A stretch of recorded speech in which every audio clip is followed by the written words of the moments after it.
నమస్తే, welcome to ఆకాశ Ramanna. Jubilee hills ఉప ఎన్నిక 10 ఏళ్లు తెలంగాణలో అధికారం చెలాయించిన బీఆర్ఎస్ కు ఇప్పుడు సవాల్గా మారింది. తెలంగాణ ఆవిర్భావం తర్వాత బీఆర్ఎస్ అధికారంలోకి వచ్చిన జూబ్లీ హిల్స్ మాత్రం టీడీపీ వశమైంది. ఆ తర్వాత మాగంటి గోపీనాథ్ గులాబీ కండువా కప్పుకొని ఆ సెగ్మెంట్లో ఇప్పటి వరకు ఆయనే గెలుస్తూ వచ్చారు. అయితే గోపీనాథ్ మరణంతో జూబ్లీ హిల్స్ కు ఉప ఎన్నిక అనివార్యమైంది. అదే ఇప్పుడు బీఆర్ఎస్ కు సవాల్గా మారిందట. గ్రేటర్లో ఈ ఉప ఎన్నిక ఫలితాలే రిఫరెండం కాబోతున్నాయనే చర్చ గులాబీ నేతల్లో నడుస్తోందట. ఓవైపు ఉప ఎన్నికల టెన్షన్ పార్టీలో ఉంటే, కవిత రూపంలో మరో టెన్షన్ ఎదురవుతుందనే టాక్ పార్టీలో వినిపిస్తోంది. బీఆర్ఎస్ పార్టీకి జూబ్లీ హిల్స్ ఉప ఎన్నిక లైఫ్ అండ్ డెత్ సమస్యగా మారింది. ఈ ఎన్నికల్లో గెలిచి తీరాల్సిన అనివార్య పరిస్థితి నెలకొంది. లేకుంటే రాబోయే జీహెచ్ఎంసీ ఎన్నికల్లోనూ ప్రభావం పడే అవకాశం ఉంది. పార్టీ సైతం గ్రేటర్లో పట్టుకోల్పోయే అవకాశం ఉందనే చర్చ నడుస్తోంది. గులాబీ పార్టీ ఉప ఎన్నికల్లో ఓడితే మాత్రం గడ్డు పరిస్థితి ఎదురుకాక తప్పదనేది పొలిటికల్ విశ్లేషకులు అంటున్నారు. రాబోయే అసెంబ్లీ ఎన్నికల్లోనూ ఈ ప్రభావం పడుతుందని ఇంటర్నల్ గా నేతలు చర్చించుకుంటున్నారు. బీఆర్ఎస్ నుంచి దివంగత ఎమ్మెల్యే గోపీనాథ్ సతీమణి మాగంటి సునీతను ఉప ఎన్నికల్లో బరిలో నిలపబోతున్నట్లు నేతలు చెబుతున్న మాట. అయితే ఆమె గతంలో పార్టీలో చురుకైన కార్యకర్తగా పనిచేయలేదని గులాబీ శ్రేణులే అంటున్నాయి.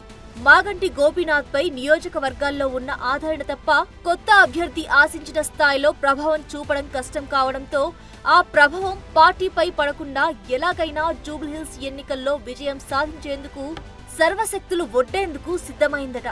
ఈ ఉప ఎన్నికల్లో ఓడితే, కాంగ్రెస్ గెలిస్తే రాబోయే ఎన్నికలకు సైతం మళ్లీ నియోజకవర్గంలో పట్టు సాధించలేమని గులాబీ నేతల్లో ఆందోళన నెలకొందట.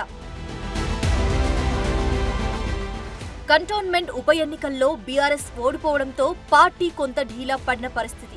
సిట్టింగ్ స్థానాన్ని కోల్పోవడంతో క్యాడర్లో సైతం నైరాస్యం నెలకొంది. కొంతమంది టికెట్ ఆశించినా భంగపడ్డ నేతలు సైతం పార్టీపై అసంతృప్తితోనే ఉన్నారు. ఆ నియోజకవర్గంలో పార్టీ కార్యక్రమాలు సైతం పూర్తిగా స్తంభించిపోయాయని ఆ నియోజకవర్గ కార్యకర్తలే అభిప్రాయపడుతున్నారు. పార్టీలో నేతలు అనుసరిస్తున్న తీరుతోనే నియోజకవర్గంలో ఈ పరిస్థితి వచ్చిందని క్యాడర్ మదనపడుతున్నారట. అయితే కంటోన్మెంట్ లో చేసిన పొరపాట్లను తిరిగి పునరావృతం కాకుండా చూడాలనే విధంగా గులాబీ నేతలు వ్యూహాలు రచిస్తున్నారు. ఇప్పటికే జూబ్లీ హిల్స్ నియోజకవర్గంలో ఏరియాల వారీగా సర్వేలు చేస్తున్నారు పార్టీ నేతలు.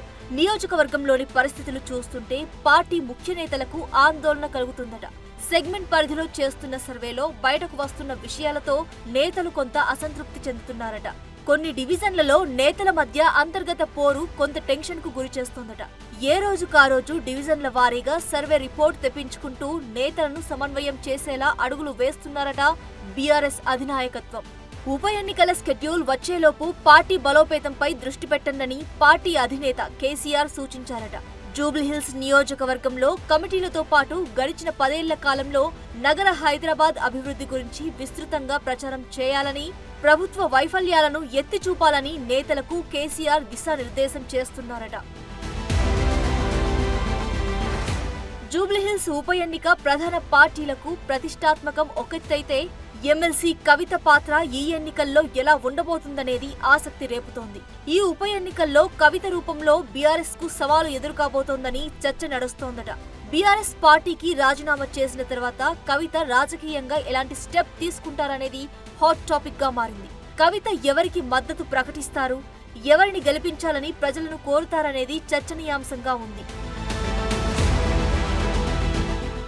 బీఆర్ఎస్ నుంచి బయటకు వచ్చిన తర్వాత జరిగే తొలి ఎన్నిక కావడం, కవిత ఎలాంటి నిర్ణయం తీసుకుంటారు, ఆ నిర్ణయం బీఆర్ఎస్ కు మైనస్ అవుతుందా ప్లస్ అవుతుందా అనేది $1 మిలియన్ ప్రశ్నగా మారింది.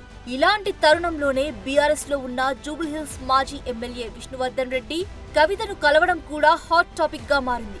ఇద్దరు అరగంటకు పైగా చర్చ జరపడంతో జూబ్లీ హిల్స్ లో పోటీ కోసమేననే ఊహాగానాలు తెరపైకి వచ్చాయి. అయితే ఈ ప్రచారాన్ని విష్ణువర్ధన్ రెడ్డి ప్రస్తుతానికి ఖండిస్తున్నారు.